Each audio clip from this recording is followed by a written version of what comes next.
Bonjour à toutes et à tous et bienvenue pour ce nouveau numéro d'Aitisez-vous. Aitisez-vous, c'est le nouveau concept de cette saison 3 d'Aitis le podcast dans lequel je reçois une personne ayant connu les années 80 pour diverses raisons. Soit qu'elle ait marqué cette période par son actualité, soit qu'elle ait tout simplement grandi pendant celle-ci ou bien encore qu'elle veuille partager avec moi sa passion des 80s.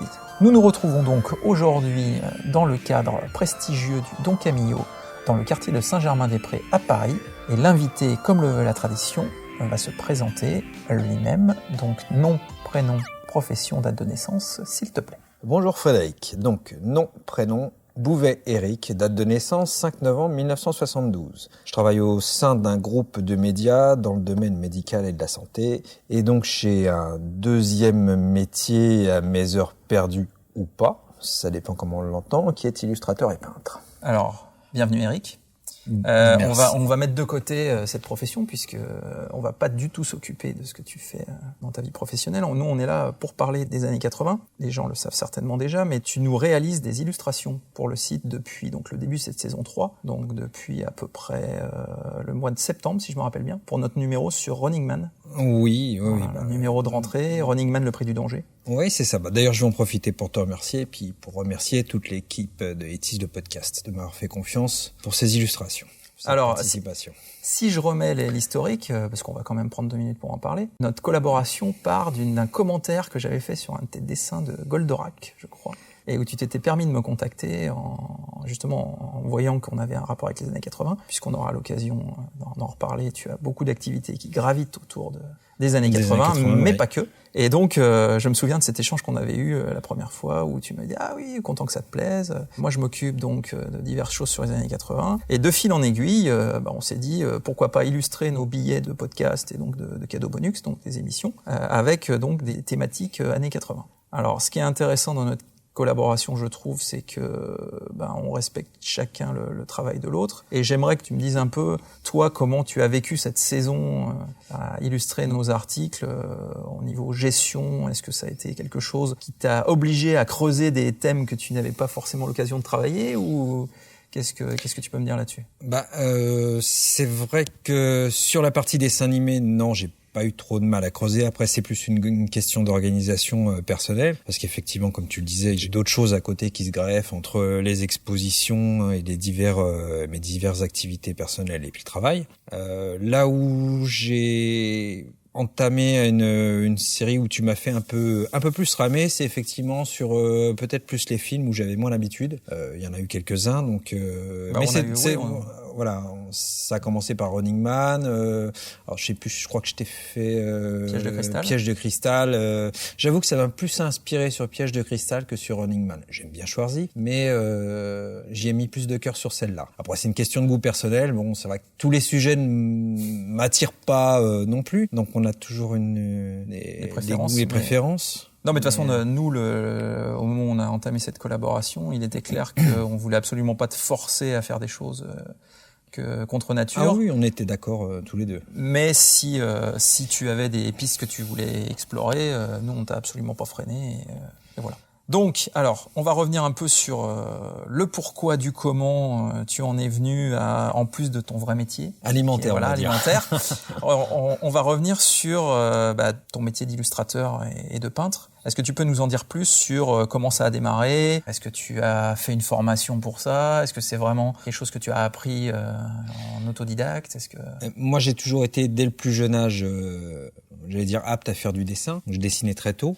J'ai fait des études de graphiste, donc j'ai continué dans ce domaine-là. Puis j'ai toujours évolué entre la BD franco-belge et puis les comics un peu plus tard. Donc il y a beaucoup de sources d'inspiration. Et il y a eu une période de ma vie où j'ai freiné, même un petit peu arrêté dans ce domaine. Et puis j'ai recommencé en fait il y a 3-4 ans avec une exposition de peinture qui n'était pas du tout prévue, mais sur un thème que j'affectionnais. Donc je me suis lancé vraiment à l'aventure. Et quel était ce thème? C'était sur le thème de l'art précolombien. Donc comme il y avait un petit rapport, j'adorais ce terme parce que je suis de l'époque donc de 72, les années 80, j'ai connu les Mystérieuses Cités d'Or. Donc j'avouerais que ça m'a un peu inspiré. Ça m'a un peu aspiré. Et puis il y a aussi Tintin et les 7 boules de cristal. Donc ça m'avait marqué. Donc j'ai fait un thème sur cette civilisation-là, sans m'attaquer aux cités d'or. Et puis ça a bien marché. Et du coup j'ai remis le pied à l'étrier. Et puis j'ai enchaîné les expos sur des thèmes plus différents, aussi bien le thème celtique que le thème du cinéma, mais dans beaucoup de domaines. Donc que ce soit le cinéma français ou américain. Alors, il y a aussi eu d'autres thèmes qui ont été abordés plus récemment. J'ai pu avoir l'occasion de faire une expo au Don Camillo il y a pas très longtemps. Donc là, ça portait sur le thème des super-héros. Don Camillo, où nous nous situons aujourd'hui. Voilà. Donc, dans le quartier de Saint-Germain-des-Prés, rue des Saints-Pères exactement à Paris. Tout à fait, qui a un cadre vraiment magnifique. J'ai commencé à faire des expos même en binôme. J'en ai fait plusieurs fois avec différentes personnes. Après, il y a plus ou moins d'affinités avec certaines, mais ça s'est toujours bien passé. Et sur des thèmes différents. Ma première, je crois, en binôme a été sur l'Asie aussi. Et donc, la dernière expo que j'ai réalisé, c'est vrai que je l'ai fait aussi sur les comics parce que dans les années 80, j'ai connu les comics. Comme beaucoup, il y en avait, ça fait partie des années de ces années-là. J'ai fait en parallèle à ça, il y a eu quand même 3 expos sur le thème, je reviens un peu sur le thème des précolombiens parce que j'ai quand même fait 2 autres expos supplémentaires après celle-là, dans des endroits différents, qui m'ont permis d'aborder vraiment le thème des cités d'or cette fois. Donc là, j'ai consacré un peu plus de travaux. Et d'ailleurs, si je me souviens bien, pas que des illustrations. Tu avais fait aussi médaillons. Voilà, pas que des illustrations. J'avais réalisé des médaillons d'à peu près 30 cm de diamètre qui représentaient le médaillon d'Esteban dans les cités d'or. Ouais, donc effectivement, on est complètement dans le thème années 80. Exactement. Après, la thématique donc de l'Asie, c'est un goût pour des voyages que tu as pu faire avant, c'est une sensibilité ou une imagination de ce que tu aimerais dépeindre de ces régions, ou est-ce que c'est quoi ce qui déclenche la thématique d'une expo? C'est plutôt de m'attaquer, alors dans le cadre d'une culture, ce qui a le côté années 80 effectivement avec les comics, ou même une exposition que j'ai fait au mois de décembre dernier où j'avais eu le plaisir d'avoir la présence de certains chanteurs et chanteuses de génériques de dessins animés. À savoir Michel Barouille, Liliane Davis, voilà, tout à fait, qui ont eu la gentillesse de m'accompagner dans cette expo-là pendant une séance de dédicace, et je les en remercie grandement. Après, voilà, c'est plus une question de culture, j'allais dire, de découverte et de curiosité, puis bon, d'affinité aussi quand même. C'est vrai que la culture asiatique, sur plein de points, est très intéressante, et il y a dans ces types de cultures, il y a toujours souvent une ressemblance avec une partie chamanique dans l'histoire de ces peuples-là. Donc c'est vraiment... Et puis j'imagine que ça te permet aussi d'explorer peut-être des nouvelles techniques de peinture, des nouveaux matériaux, peut-être, je sais pas. Alors, spécialiste, mais... je voulais pas me limiter à un seul thème. Donc effectivement, le fait de s'attaquer à différents thèmes permet de varier à la fois les techniques, les supports, et les matières premières qu'on utilise. Donc ça permet de travailler aussi bien sur la toile que sur du papier. J'ai essayé le verre, le plexiglas. Voilà, donc c'est vraiment un champ d'exploration. Je peux encore essayer le métal, mais peut-être qu'avec le thème viking, je m'y attaquerai, je vais voir. Je sais pas encore. Et est-ce que t'as, donc du coup, j'imagine que tu dois avoir une technique de prédilection ou un matériau de prédilection. Est-ce qu'il y a vraiment quelque chose que tu aimes travailler? Est-ce que... Sur le papier... Quelle est la touche Éric Bouvet? Comment est-ce qu'on peut en termes d'illustration et de peinture? Je crois pas qu'il y ait une touche. Après, les gens qui me connaissent depuis un certain temps savent reconnaître mon style et ma façon de faire. Après, de là à dire qu'il y a une touche... Donc le style Éric Bouvet, tu peux pas me le résumer, non? Non, parce que ça dépend vraiment du thème que je traite. Ouais. Parce que je vais les traiter différemment. Je traiterai pas du tout le thème des dessins animés, des génériques des années 80, comme le thème asiatique ou le thème viking, que je compte bien faire, parce que je vais le traiter avec d'autres matériaux. Ce sera fait d'une manière différente. Donc, non, il n'y a pas de... Je veux pas de toute façon me limiter. Une sorte de caméléon, finalement. Ouais, voilà, on va dire ça comme ça. Un côté caméléon, ouais. Ou Predator, ça dépend. Ouais, on reste dans les années 80, c'est... voilà. Les références. Alors, il t'a même fait une exposition aux États-Unis également. Oui, alors là, j'ai pas eu le temps d'y aller, malheureusement. Non, mais on va dire que tes œuvres ont été exposées. Voilà, et ça continue parce que, enfin, ça a commencé bien l'an dernier, au mois de, alors, si je me rappelle bien, ça a commencé au printemps dernier. J'ai fait la connaissance de quelqu'un qui s'en occupe là-bas, et j'ai une chance énorme parce qu'elle s'occupe vraiment de tout. Bon, je m'occupe un petit peu aussi de la com ou du flyer ou des validations, puis éventuellement et accessoirement de lui envoyer des travaux pour les exposer. Et donc elle les expose. Le nom de la galerie était amusant, si je me souviens bien également. Ah, il y en a eu plusieurs. Alors, là, Gotham. Alors là, voilà. Depuis le mois de décembre, c'est le Gotham. Voilà. Donc c'est un lieu très prisé d'ailleurs qui fait penser un petit peu au Don Camillo, parce que c'est un peu dans le même style. Un peu dark. Voilà, ils ont l'habitude de faire beaucoup d'expos là-bas, et ça a été une grande chance pour moi. Donc, et la prochaine est pour le 22 mai, si je me trompe pas. Toujours au même endroit, du coup? Toujours au même endroit, au Gotham. Je crois qu'il va y avoir. C'est dans quel état, du coup? C'est dans le New Jersey. Ouais. Voilà. Et donc ça s'est bien passé au mois de décembre. Et puis du coup, le propriétaire était assez content. De remettre le couvert. Voilà, exactement. Donc c'est plutôt bien. Donc il y a d'autres projets à l'international. Voilà, il y a d'autres projets sur lesquels on travaille avec ma partenaire aux États-Unis. Donc on va voir ce que ça donne au fur et à mesure. Super.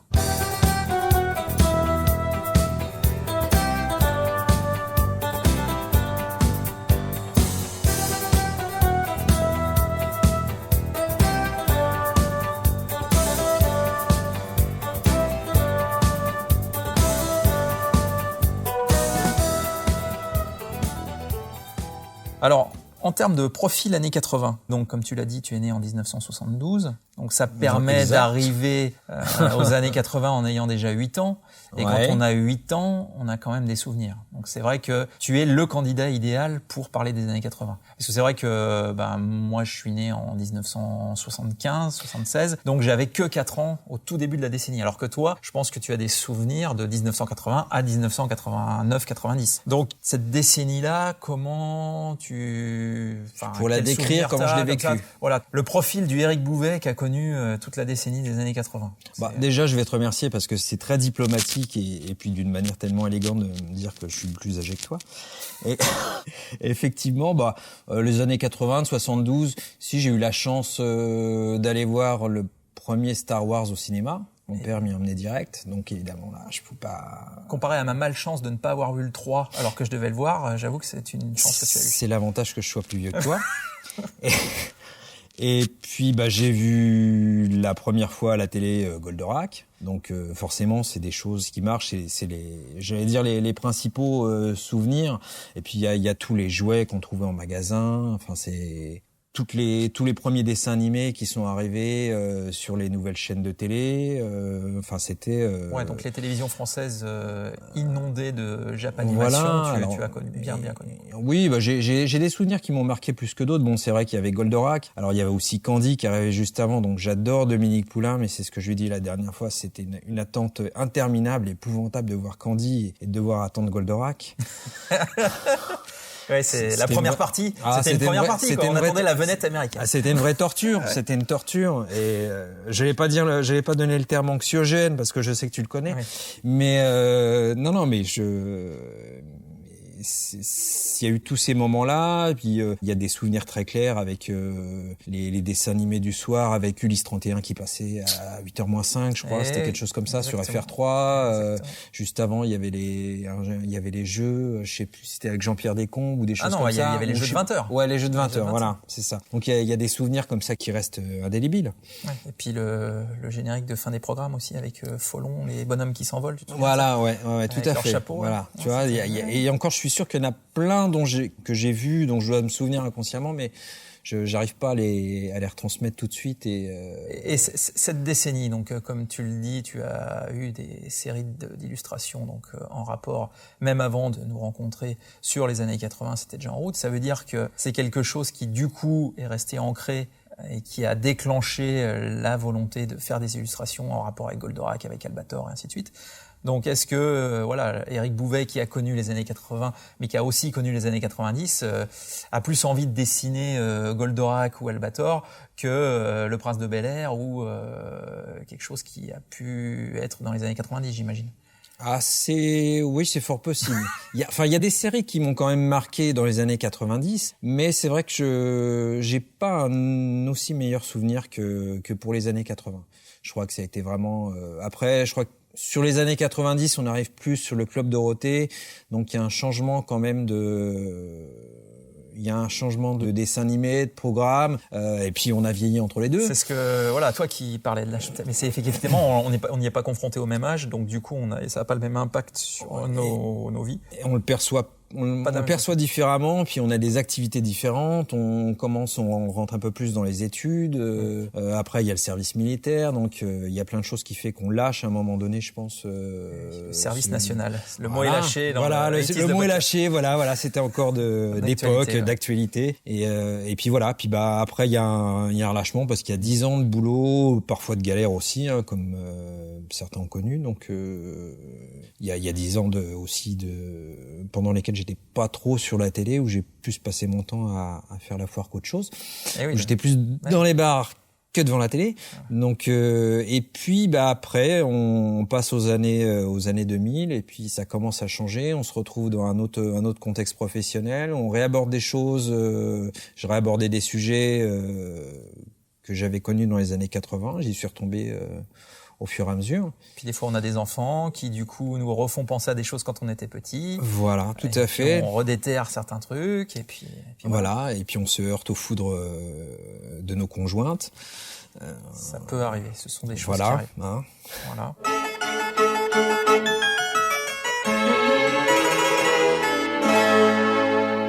Et alors, en termes de plaisir coupable, est-ce que, à l'époque, donc dans la décennie qui nous réunit aujourd'hui, est-ce qu'il y avait des séries ou des dessins animés que tu avais quelque part un peu honte de regarder vis-à-vis de camarades qui trouvaient ça nul ou je ne sais quoi, enfin bref, une série, une princesse Sarah, des trucs un peu...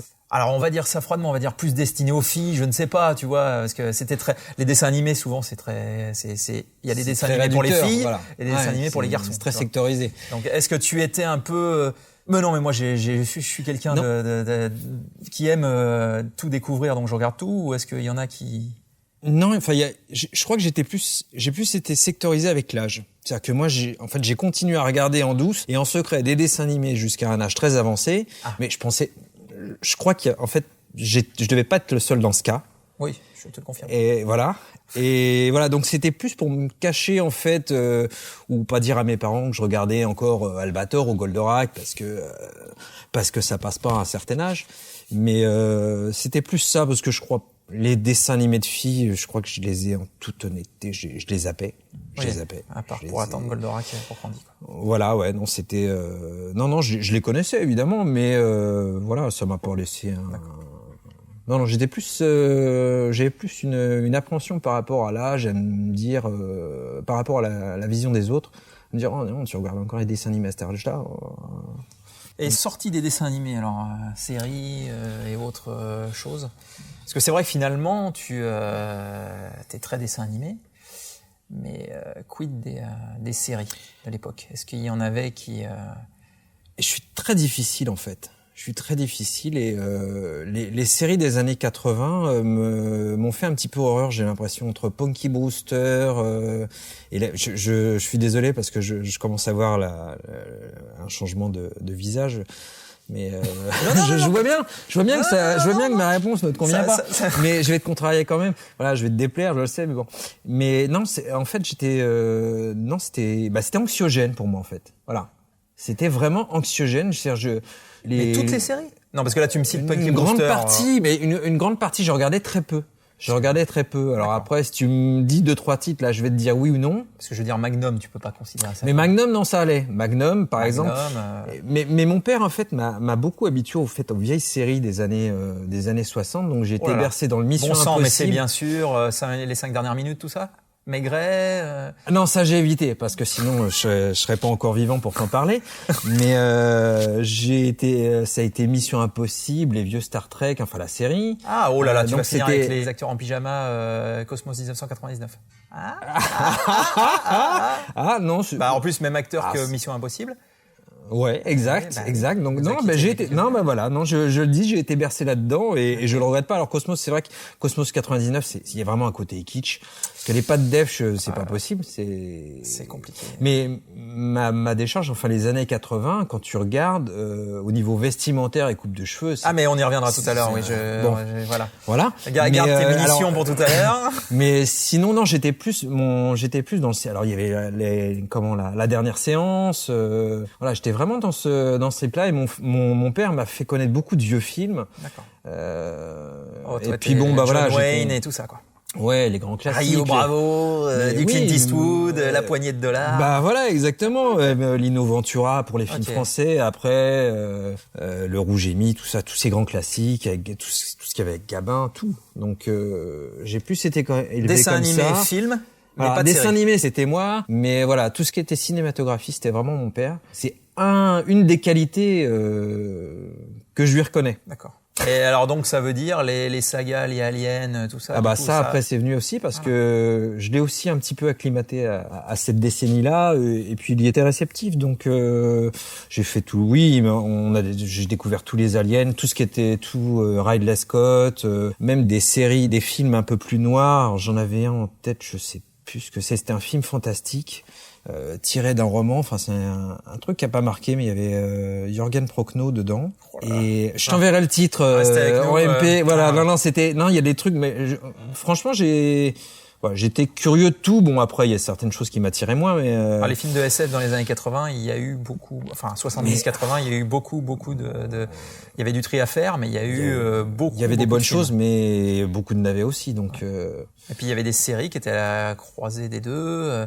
Du Buck Rogers. Après mais c'est vrai que des séries comme tu l'as dit tout à l'heure pour Magnum, ça c'était des séries que j'aimais bien donc. Tiens, une que tu détestais à mon avis, c'était Supercopter par exemple. Voire que tu n'as jamais regardé. Il avait d'ailleurs un frère. Springfield Hawk.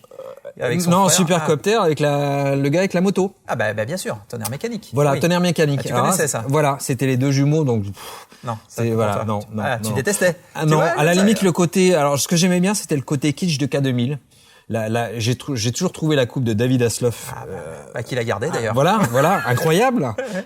Il a pas quitté la moumoute. Donc c'est même pas de l'envie parce qu'on va parler des cheveux après, je me doute bien. Donc Michael Knight. Voilà, non, c'était le côté non, ça c'était les silons. Oui, mais non, il faisait le même bruit qu'un silon que dans Battlestar Galactica. Voilà, exactement. Ouais. Voilà. Repris dans l'agence touriste, dans certains l'agence touriste par exemple. Voilà. Je la regarde encore de temps en temps. Voilà. Mais je l'aimais beaucoup moins en fait dans les années 80. J'ai appris à la réapprécier. D'accord. Voilà. Curieusement, il y a des choses avec l'âge qu'on regarde on a une autre vision aussi. C'est comme des aliments qu'on n'aime pas quand on est petit et que avec l'âge on se met à apprécier. Voilà, exactement. C'est tout à fait ça.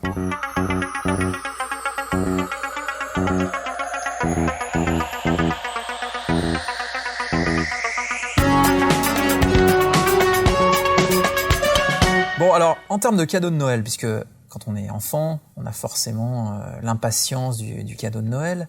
Est-ce qu'il y a des... La peur aussi, oui. Voilà. J'allais te dire, est-ce qu'il y a des choses où tu te souviens avec émotion, où tu peux me dire, je me souviens, alors de là à me dire l'année, non, mais un cadeau de Noël qui t'avait vraiment fait plaisir, et un où tu t'es vraiment dit, non mais c'est pas possible. Alors un cadeau de Noël qui m'a marqué, je serais incapable de dire l'année, années 80 évidemment, mais c'était le Château des Ombres avec les Maîtres de l'Univers qui allait avec. Là, c'était juste extraordinaire. Les personnages colorés et tout, c'était top. Après, je sais pas si c'est la même année, mais je pense que j'ai dû avoir, alors ça on en avait parlé un petit peu, peut-être une fois effectivement, c'est le pantalon écossais, le pull rouge, qui font ressembler à... T'étais entre Chucky et Freddy Krueger. D'accord, donc c'est plus du vestimentaire alors. Il n'y a pas un jouet que tu as eu où tu t'es dit, ça, comme beaucoup d'enfants, tu joues le jour de Noël et puis après, au placard. Parce qu'il y a quand même... Non, parce que je pense que je devais faire ma liste. Et puis... C'était malin. Voilà. Et qu'elle était suivie en plus, parce que souvent on fait la liste, mais bizarrement on n'a pas exactement ce qu'on veut, quoi. Oui, mais en fait c'était... Bon, j'en veux pas à mes grands-parents, c'était aussi une autre façon de le vivre et puis d'offrir des cadeaux. Mais non, c'était souvent les vêtements et c'était pas possible, quoi. Enfin, niveau couleur, ça ressemble... J'ai revu des photos l'autre fois. D'accord. Ça ressemble à rien. Hein. Des diapositives, peut-être. En l'époque des diapositives. Faisons une soirée diapo. Voilà, les séances diapo du dimanche après-midi. Regarde le papier peint, là. Regarde, là, tout le monde avait le même. Voilà. Et regarde le salon. Jaune et orange avec des grosses bulles.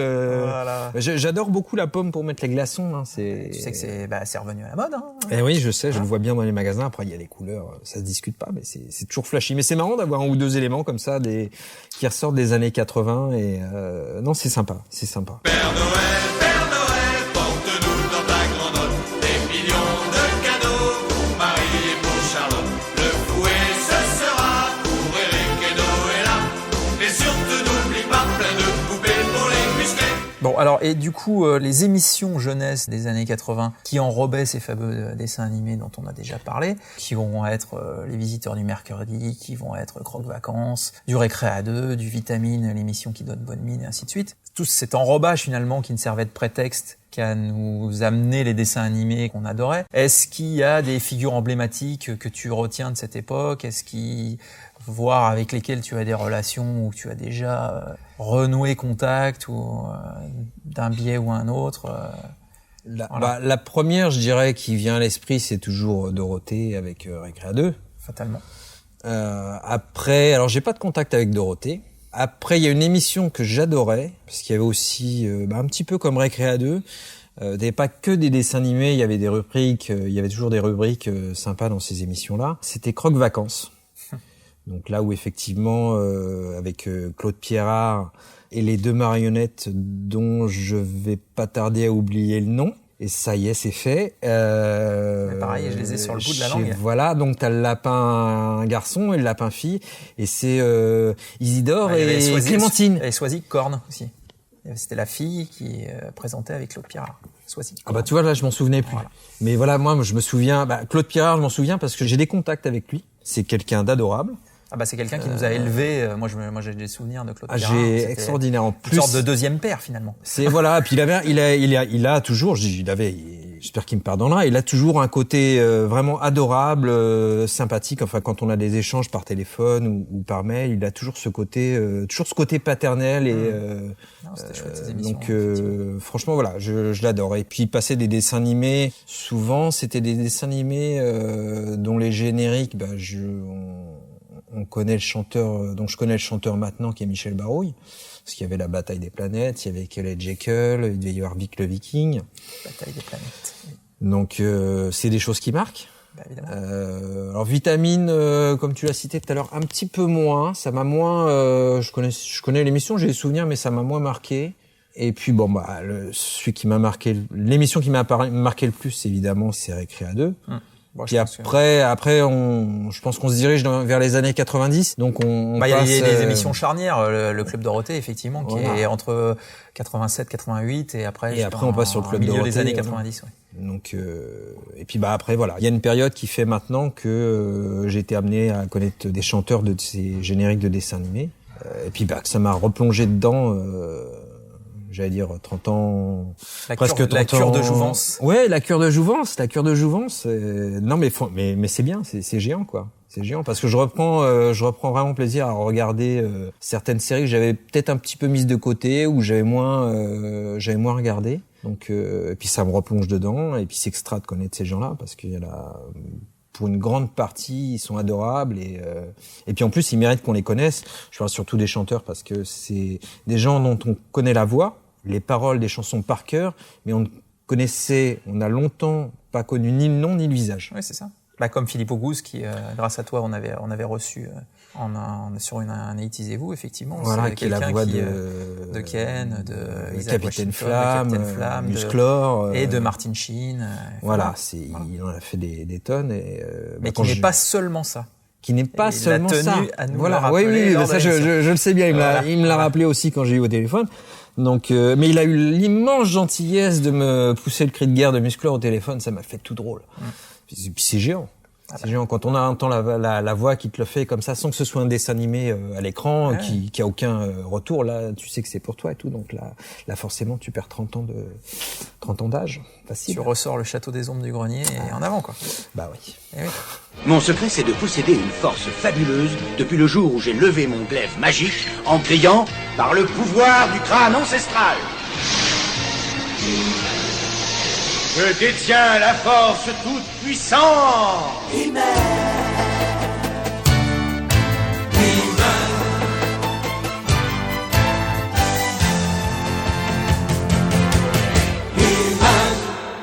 Tu disais tout à l'heure, donc tu parlais un peu du côté vestimentaire, effectivement.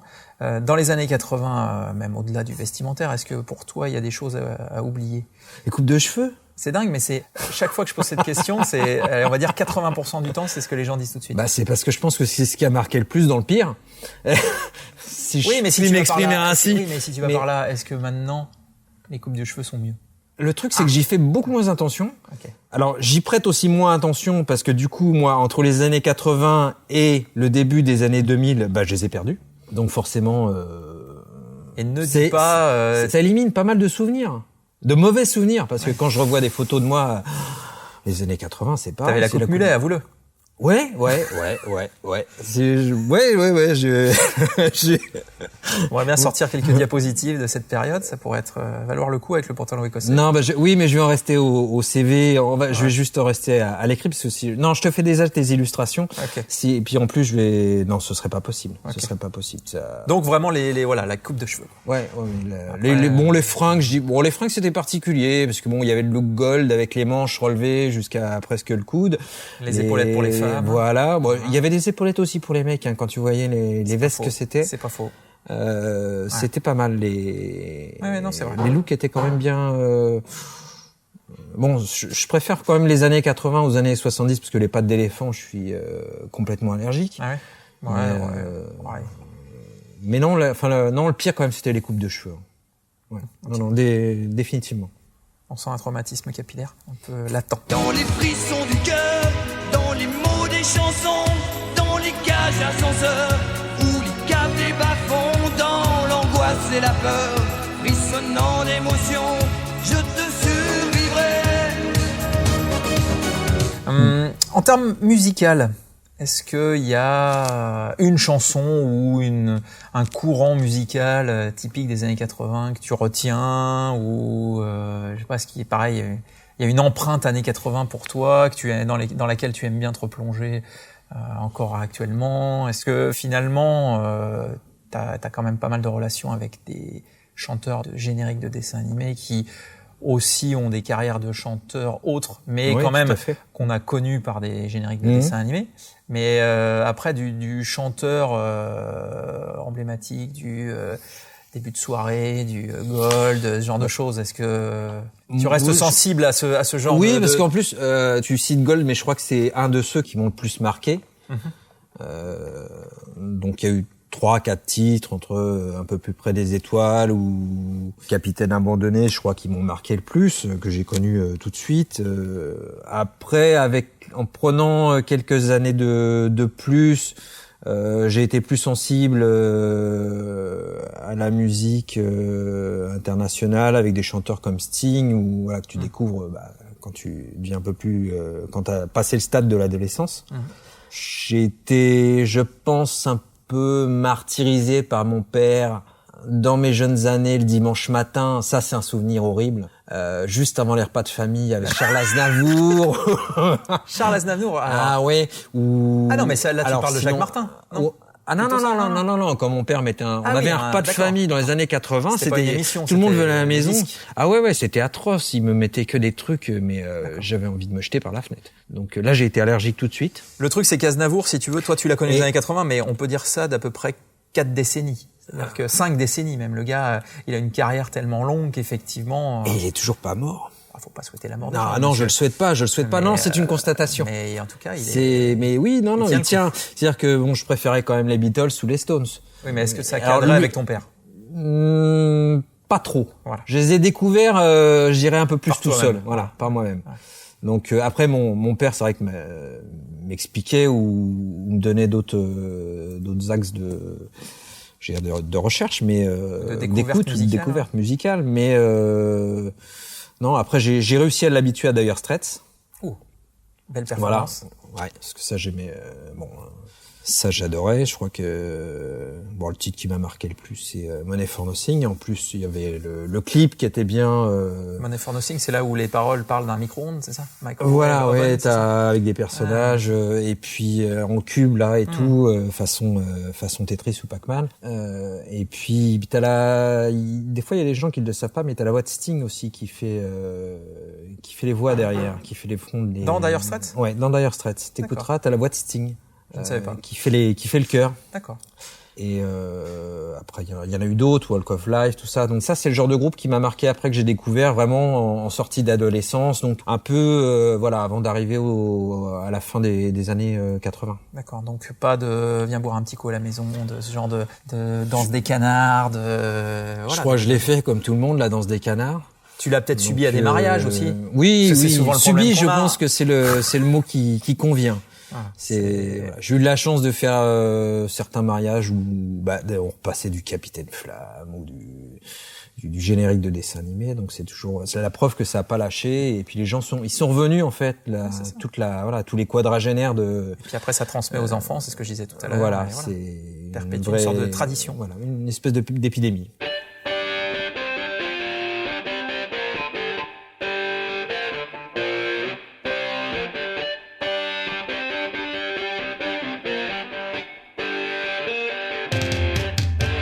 On va rebasculer sur un autre type de question. Est-ce que si tu pouvais avoir un talent autre que celui d'illustrateur et de peintre, quel serait-il? Ça c'est pas. Si ce que j'aurais voulu faire, c'est peut-être un métier. C'est toujours un métier dans l'art, dans le domaine de l'artistique. C'est travailler à la restauration de vitraux d'églises ou de cathédrales. D'accord. Travailler dans le verre. C'est un métier qui m'a toujours fasciné. C'était ça, ou astronaute, ou j'étais marqué. Si au début je voulais faire archéologue, mais comme Indiana Jones. Ah oui. Pas dans les salles de cours.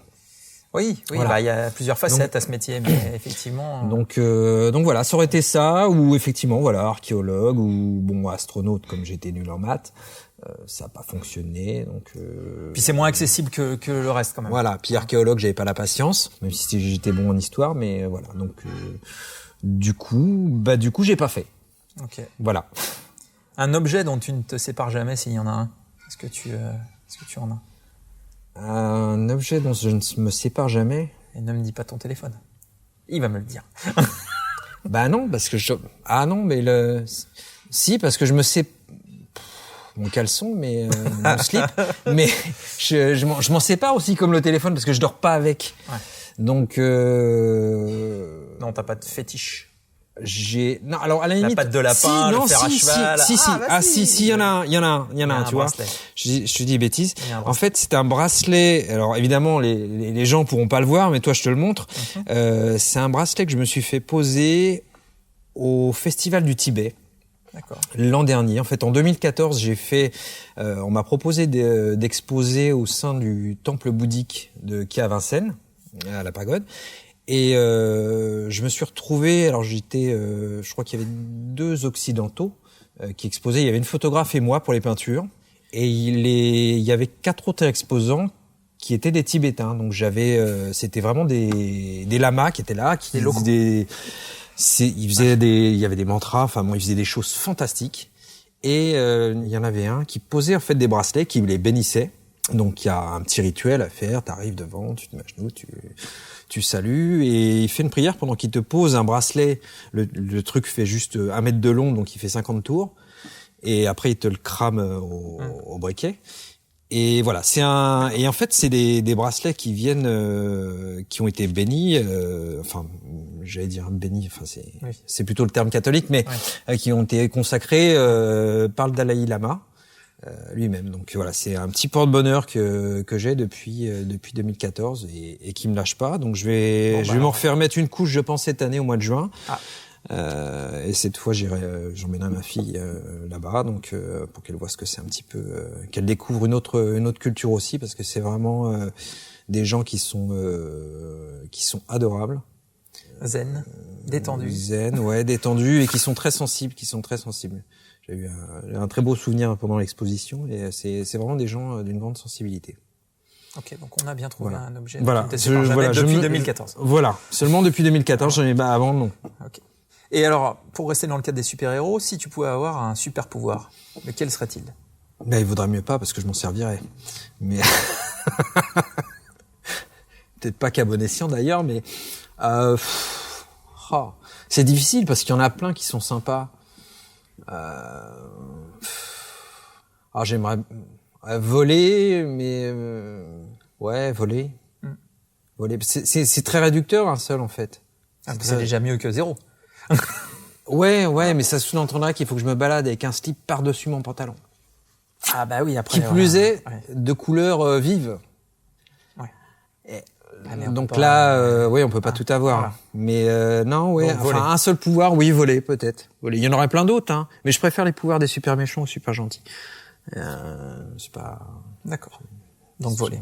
Voilà, voler, on va dire. Très bien. Alors, l'avenir, le futur d'Éric Bouvet, est-ce que les projets en vue, des envies, des choses dans les tiroirs dont tu puisses nous parler, des souhaits en rapport avec les années 80 ou non d'ailleurs. Mais... Alors il y en aura sûrement avec les années 80, je pense avec peut-être une dernière exposition, mais si j'arrive à mettre mon projet en route, qui aura peut-être lieu au mois de juin. Donc je te tiendrai au courant dès que ce sera confirmé. Et puis sinon, pour le reste de l'année, déjà je vais prendre des grandes vacances afin de pouvoir repartir à fond pour la rentrée. Les batteries. Ouais, recharger les batteries. Et ce que j'aimerais bien faire, c'est une expo aussi sur le thème Heroic Fantasy, celtique, viking. Il y aura peut-être 1 ou 2 expos sur les super-héros, mais 2 sous réserve. Et puis après, je sais pas. Tout va dépendre des opportunités qui se présenteront. Peut-être aussi sur les années 80 dans le 2e semestre. On planche sur des projets avec certains partenaires. Donc je pense que après, de toute façon, 80's le podcast sera de la partie. En tout cas, je vous le proposerai avec grand plaisir. C'est gentil. Voilà. Donc on va une actualité qui s'annonce quand même toujours chargée. Assez chargé. Parce un côté un peu hyperactif, toujours avoir besoin d'être occupé, Eric, j'ai l'impression quand même. Oui, il faudrait que j'ai un clone, ou alors que je me rajoute 24 heures à mes journées. C'est l'un ou l'autre. Donc en super pouvoir, pourquoi tu me dis voler ? Créer un clone, voilà. Et oui, c'est vrai. Ou alors, avoir une 2e paire de bras, éventuellement, dans le pire des cas. Mais donc actualité chargée. Chargée parce qu'il y a des choses parfois qui viennent se greffer au projet qu'on est en train de mettre en place et que ça oblige à décaler ou à accélérer le rythme. Donc je suis jamais sûr à 100% que ça se passe comme on l'a prévu techniquement avec autant de temps qu'on veut. Puis il y a toujours des impondérables avec des éléments qui peuvent pas se joindre aux expositions, aux événements. Donc j'essaie de faire du mieux que je peux, mais c'est vrai que c'est parfois pas évident, hein. C'est une question de planning et d'organisation. Voilà, et puis anticiper toujours. Eh bien écoute, Eric, merci de ta participation à ce numéro d'Aitisez-vous. Merci à toi, Frédéric. Merci de ta collaboration surtout sur cette saison d'Aitis le podcast. Ça a été un grand plaisir et je ne manquerai pas de répondre à l'appel si vous en avez besoin, il n'y a aucun souci. Ce sera avec grand plaisir. Donc les gens en auront appris plus sur toi que par les dessins et les illustrations, ce qui est toujours intéressant de découvrir un peu l'envers du décor. Donc, on remercie également Sébastien Vergne, donc le gérant du Don Camillo, de nous avoir permis d'enregistrer cette émission dans ce magnifique lieu. Et puis, n'oubliez pas que vous pouvez nous retrouver sur Twitter, sur Facebook, sur notre site aitislepodcast.fr, sur Deezer, sur Bad Geek, sur plein de flux partout. Nous sommes partout, c'est ça. Donc vous n'avez plus d'excuses, vous êtes obligés de nous écouter. On se retrouve très vite pour un nouveau numéro d'Aitisez-vous ou pour un nouveau numéro tout simplement. À très bientôt, merci encore Eric. Merci Frédéric, merci à l'équipe de Aitis le podcast et merci aux auditeurs. Allez, merci, à bientôt. À bientôt.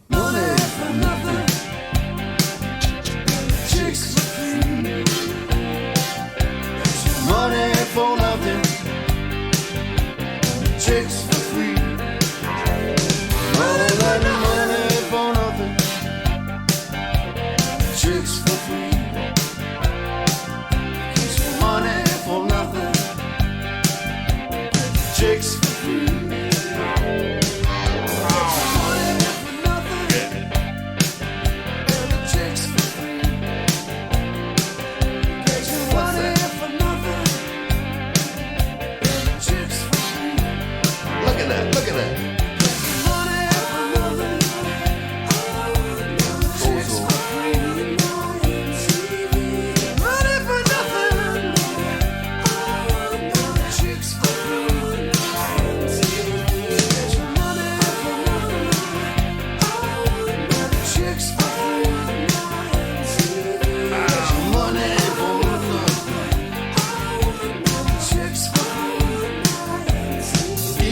easy money.